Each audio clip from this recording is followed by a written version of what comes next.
너는 이스라엘 고관들을 위하여 애가를 지어 부르라. 내 어머니는 무엇이냐? 암사자라. 그가 사자들 가운데 엎드려 젊은 사자 중에서 그 새끼를 기르는데 그 새끼 하나를 키우매 젊은 사자가 되어 먹이 물어 뜯기를 배워 사람을 삼키매 이방이 듣고 함정으로 그를 잡아 갈고리로 꿰어 끌고 애굽 땅으로 간지라. 암사자가 기다리다가 소망이 끊어진 줄을 알고 그 새끼 하나를 또 골라 젊은 사자로 키웠더니 젊은 사자가 되매 여러 사자 가운데 왕래하며 먹이 물어 뜯기를 배워 사람을 삼키며 그의 궁궐들을 헐고 성읍들을 부수니 그 우는 소리로 말미암아 땅과 그 안에 가득한 것이 황폐한지라. 이방이 포위하고 있는 지방에서 그를 치러 와서 그의 위에 그물을 치고 함정에 잡아 우리에 넣고 갈고리를 꿰어 끌고 바벨론 왕에게 이르렀나니 그를 옥에 가두어 그 소리가 다시 이스라엘 산에 들리지 아니하게 하려 함이라. 내 피의 어머니는 물가에 심겨진 포도나무 같아서 물이 많음으로 열매가 많고 가지가 무성하며 그 가지들은 강하여 권세 잡은 자의 규가 될 만한데 그 하나의 키가 굵은 가지 가운데서 높았으며 많은 가지 가운데서 뛰어나 보이다가 분노 중에 뽑혀서 땅에 던짐을 당하며 그 열매는 동풍에 마르고 그 강한 가지들은 꺾이고 말라 불에 탔더니 이제는 광야 메마르고 가물이 든 땅에 심어진 바 되고 불이 그 가지 중 하나에서부터 나와 그 열매를 태우니 권세 잡은 자의 규가 될 만한 강한 가지가 없도다 하라. 이것이 애가라. 후에도 애가가 되리라. 여러분께서 오늘 본문 1절에서 9절까지 말씀을 보시면 이 사자의 비유가 나오는데요. 말씀에 나오는 두 사자는 애굽 땅에 끌려갔던 여호아하스 왕과 바벨론으로 끌려간 여호야김을 상징합니다. 그런데 우리가 여기서 의문을 가져야 되는 한 가지 사실이 뭐냐? 왜 에스겔은 남유다의 왕을 사자에 비유했냐는 거예요. 우리가 그 기원을 야곱의 축복에서 찾을 수 있는데요. 창세기 49장을 보면 죽음을 앞둔 야곱이 자신의 아들들을 하나하나 부르기 시작합니다. 그리고 그들에게 축복하기 시작하는데 그 중에서 유다에게 했던 축복이 뭔지 아십니까? 49장 8절 9절을 보면 이런 기록이 있습니다. 유다야, 너는 내 형제의 찬송이 될지라. 내 손이 내 원수의 목을 잡을 것이요 내 아버지의 아들들이 내 앞에 절하리로다. 유다는 사자 새끼로다. 내 아들아, 너는 움킨 것을 찢고 올라갔도다. 그가 엎드리고 웅크림이 숫사자 같고 암사자 같으니 누가 그를 범할 수 있으랴. 그러니까 이 말씀을 보면 야곱은 유다 자손에게서 나올 왕들이 사자 같은 존재가 될 거라고 축복했고 이 말씀 때문에 언제나 남유다의 왕들은 사자의 비유가 됐습니다. 그런데 여러분은 그런 생각 안 해보셨습니까? 왜 하필 하나님은 남유다를 축복하면서 수많은 동물들 중에 하필 사자 같은 왕이 되라고 축복하셨는가? 이게 진짜로 축복이 맞나? 제가 이게 이상했던 이유가 뭐냐면 우리가 상식적으로 생각을 해보자 이거죠. 여러분이 숲을 다니고 있다가 사자를 마주쳤어요. 그러면 여러분은 그 사자를 보면서 반가울 것 같으십니까? 절망적일 것 같습니까? 당연히 절망감을 느끼죠. 왜입니까? 이 사자는 육식을 하는 굉장히 난폭하고 힘센 동물인데 이런 사자를 만나서 인간이 살아날 확률이 몇 프로나 되겠습니까? 큰 이변이 없다면 사자에게 물려서 끔찍하게 살해당하겠죠. 그런데 중요한 사실이 뭐냐 하면 그런데 왜 하나님은 유다를 축복하면서 이렇게 살기등등한 사자 같은 왕이 되라고 축복하셨는가? 이유는 원래 하나님이 창조한 사자가 이렇게 잔인한 동물이 아니기 때문이에요. 아마 제 나이 때 교회 주일학교를 다닌 분들은 이 찬양을 아실 텐데요. 여러분 혹시 사막에 샘이 넘쳐 흐르리라 이 찬양 아세요? 이게 원래 하나님의 통치를 사모했던 히브리인들의 민요인데 이 민요를 보면 이런 가사가 있습니다. 사막에 샘이 넘쳐 흐르리라. 사막에 꽃이 피어 향내 내리라. 주님이 다스리는 그 나라가 되면 사막이 꽃동산 되리. 사자들이 어린 양과 뛰놀고 어린이도 함께 뒹구는 참사랑과 기쁨의 그 나라가 이제 속히 오리라. 그러니까 원래 히브리인들의 머릿속에서 사자는 잔인한 육식동물이 아니라 인간이 가장 의지하고 사랑하는 동물이었어요. 인간을 가장 든든하게 지켜주는 동물이 사자였다는 거죠. 왜입니까? 이 창세기를 보면 하나님께서 땅의 동물들을 만드시는데 원래 하나님이 통치하시는 땅의 동물 중에는 육식동물이 없었어요. 창세기 1장 29절을 보면 하나님께서 창조를 끝내시고 모든 육지 생물에게 먹을 것을 허락하시는데 유일하게 주신 식량이 뭡니까? 모든 채소와 나무의 열매예요. 그러니까 원래 창조받은 동물이 먹는 식량에는 육식이 없었어요.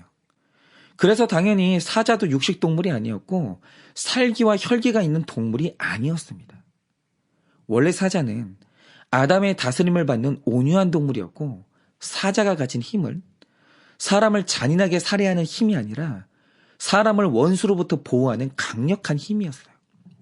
그러니 사자가 하나님의 통치를 받을 때 사람이 가장 믿고 의지하는 동물이 뭐겠습니까? 바로 그게 사자예요.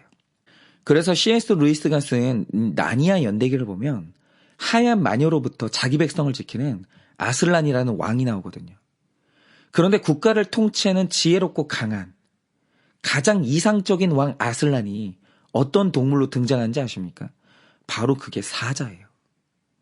그런데 제가 이 나니아 연대기를 영화로 보면서 정말 인상 깊었던 게 그 영화가 사자를 묘사할 때 그 사자는요, 혈기와 잔인함이 없어요.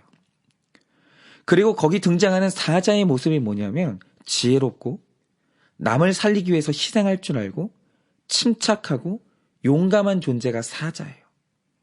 그리고 그 사자는 원수 앞에서 절대로 패배하지 않아요. 굉장히 강력합니다. 그래서 그 사자를 보고 있으면요, 원래 하나님이 만드신 사자가 저랬겠구나, 그 생각이 들어요. 위기의 순간에 하나님의 통치를 받는 아슬란이 등장해서 사자호를 외치면 원수들은 벌벌 떠는데 그 웅장한 소리를 듣는 백성은 안심하고 소망을 찾는 거예요. 여러분, 바로 이겁니다. 하나님이 남유다를 향해서 너희는 원수의 목을 잡고 모두에게 절을 받는 사자가 되라고 할 때 이 사자는 하나님의 통치를 받는 회복된 사자가 되라, 그 뜻이에요. 그런데 문제는 뭐냐? 가장 복된 존재인 사자가 타락해버리면 또 그것보다 위험한 존재가 없다는 거예요. 사자는 이런 이중성을 가지는 거예요. 사자가 하나님의 통치를 받으면 가장 정의롭고 완벽한 군주가 되고, 그런데 사자가 하나님의 통치를 벗어나면 가장 완벽한 살인자가 되는 거예요. 그리고 이런 사자의 모습은 하나님이 세우신 왕들에게서 그대로 드러나는 겁니다. 저는 개인적으로 이 세상에서 가장 이상적인 정치 체제를 뭐라고 생각하냐면 한 명의 왕이 다스리는 절대 왕정이라고 생각해요. 저는 이 민주주의 체계보다 이 절대 왕정이 훨씬 더 효율적이고 좋다고 생각합니다. 그런데 절대 왕정이 완성되려면 반드시 지켜져야 되는 하나의 전제가 있어요. 그게 뭐냐면 왕이 아슬란처럼 정의로운 사자가 되어야 된다는 거예요. 그러니까 역사 속에 그런 예가 있냐고 하면 있어요. 지금 영국 사람들이 유일하게 대왕이라는 칭호를 붙여주는 위대한 왕이 한 명 있는데 그게 영국의 알프레드 대왕이거든요. 그러면 왜 영국 사람들은 알프레드를 대왕이라고 부르면서 존경하는가? 원래 8세기의 영국은 강력한 한 명의 왕이 없었기 때문에 서로 분열하고 싸우다가 7개의 나라로 나뉘게 됩니다. 그런데 이렇게 분열된 상태에서 바이킹의 일족인 대인족이 쳐들어오게 되는데 문제는 하나로 만들어진 힘이 없으니까 대인족의 약탈과 살인이 속수무책으로 당하는 거예요. 그런데 이 위기의 때 무려 7개의 나라로 분열된 왕국을 이 알프레드 왕이 통일하고 이끌어가게 되는데 이분에 대한 공식적인 기록을 보면 이분이 굉장히 신실한 시인자였어요. 그래서 늘 은혜 받은 말씀을 기록하면서 그 수첩을 소중하게 가슴에 품고 다녔는데 이렇게 하나님의 통치를 받아 회복된 사자 같았던 그 왕이 했던 일이 뭔가? 일단 분열된 왕국을 하나로 모아서 대인족과 싸워 이기는데 놀라운 사실이 뭐냐? 그가 이제 전쟁에서 이긴 다음에 패배한 대인족에게 하나의 제안을 해요. 만약 당신들이 복음을 받아들이면 영국 내에 당신들에게 영토를 주고 우리는 당신들과 형제가 되겠다고 제의를 한 거예요. 그러자 이 대인족의 이 수장인 구트룸이 알프레드에게 감동해서 세례를 받아요. 그리고 그가 세례를 받을 때 알프레드는 대인족의 대부가 되어줍니다. 이게 역사 속에서 실제로 있었던 일이에요. 그러나 그 후로도 이 바이킹의 침략은 계속됐는데 이때 알프레드 왕이 신속하게 군대를 개혁하면서 완벽에 가까운 방어술을 펼쳤고 성공적으로 자기 백성을 보호합니다. 이뿐 아니라 이 알프레드가 약자를 보호하는 일에도 관심이 많아서 지금 복지에 대한 법체계를 세우게 되는데 이때 그가 법체계의 뼈대로 삼았던 게 뭐냐면 출애굽기의 입법 원리예요. 그리고 그가 살아있는 동안 이 라틴어 서적들을 영어로 번역하면서 평민들이 글을 읽을 수 있도록 만들어준 거예요. 이렇게 하나님이 통치하는 사자처럼 지혜롭지만 용감하고 온유하지만 강력한 왕이 통치하자 그때 영국의 백성들은 안전했고 그를 몰라 어둠에 살던 백성들은 이 배움을 통해서 빛을 보게 됐습니다. 그래서 지금도 백성들은요 알프레드를 부를 때 유일하게 대왕이라는 칭호를 붙이는 거예요. 여러분 이렇게 하나님의 이 통치를 받아 정의롭고 지혜로운 한 명의 왕이 통치하는 나라는 효율적이고 개혁적이고 안정을 찾게 되는데 문제는 뭐냐? 이 좋은 왕이 하나님의 통치를 벗어나 타락하게 되면 오늘 말씀의 이 사자와 왕처럼 백성을 보호하라고 준 이빨로 사람을 삼키고 나라를 보호하라고 준 힘으로 이 성읍을 부셔버리는 거예요. 여러분 바로 이겁니다. 이 땅에 부름받은 모든 그리스도인은 모두가 하나님께 사자로 부름받았어요. 그래서 유대인들을 가만히 보면요. 인류 역사의 발전을 가져오면서 노벨상을 받은 과학자 중에 유대인들이 압도적으로 많아요. 하나님이 그런 지혜를 주셨어요. 그런데 그 지혜로 가난한 사람을 쥐어짜는 이 고리대금법을 인류 역사상 처음으로 만든 사람들이 누굽니까? 그것도 유대인들이에요. 그러니까 오늘 말씀처럼 모든 그리스도인들이 사자로 부름받았는데 그 사자가 하나님의 통치를 받아 거룩이 회복되고 사랑이 회복되면 그 사자가 이 땅의 대안이 되고 11절 말씀처럼 권세 잡은 자의 규를 받게 되는 거예요. 그가 이 땅을 다스리는 겁니다. 그런데 그 사자가 타락해서 세상에 두려움이 되고 근심거리가 되면 그때 하나님은 그 사자를 갈고리에 꿰어 끌고 간 다음 옥에 가두어서 다시는 소리를 지를 수 없도록 만드시는 거예요. 제가 이 말씀을 보면서 들었던 생각이 뭐냐. 80년대, 90년대 초반의 그리스도인들은요. 사회로부터 엄청난 신뢰를 받았습니다. 그 가난하고 부정부패가 만연했던 시절에 정직한 사람, 희생하는 사람, 나눌 줄 아는 사람은요. 다 그리스도인들이었어요. 그래서 사업을 하는 사람들도 그 사람이 교회 장로님이라고 하면 누구보다 신뢰하던 시절이 있었어요. 그런데 교회가 이렇게 신뢰를 받은 이유가 뭐냐면 이들이 하나님의 통치를 받아서 회복된 사자로 살았기 때문이에요. 어떤 곳에 그리스도인이 나타나면 사람들이 안심했고 신뢰했어요. 그곳은 회복됐고 부흥이 일어났어요. 그런데 어느 날부터 이 사자들이 변질되면서 하나님께 받은 이름으로 사람들에게 신뢰를 주는 게 아니라 사람들을 이용하고 속이기 시작했는데 제가 요즘 제일 이상한 게 뭔지 아세요? 제가 이메일로 이런저런 이메일들을 받는데 장사하는 이메일들이 와요.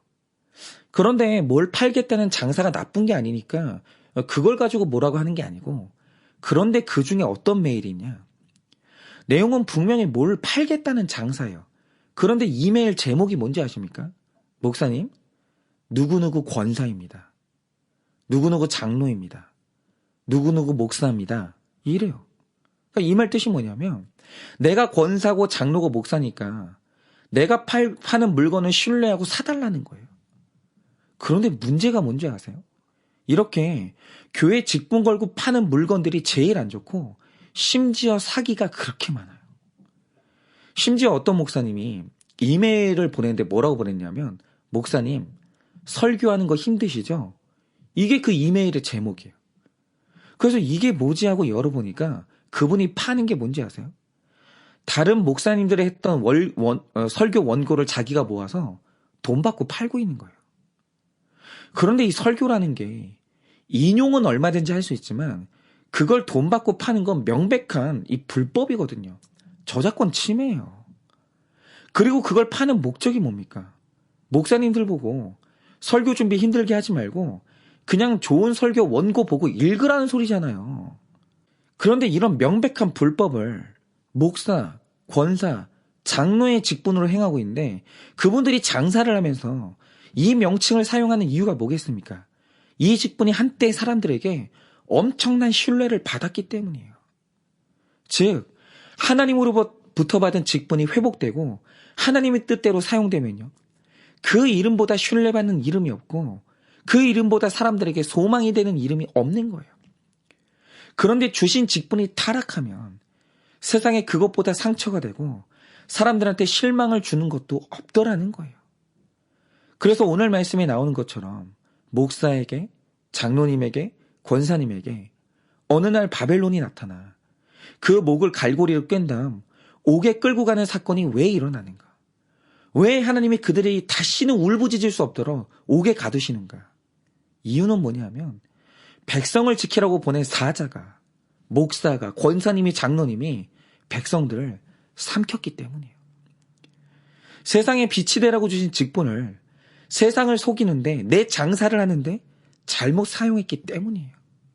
이 땅에 보냄받은 사자가 하나님의 통치를 받으면 그는 세상을 섬기는 빛이 되고 권세를 받겠지만 그 사자가 타락해서 사람을 삼키면 무섭게 끌려가 옥에 갇히게 되는 거예요.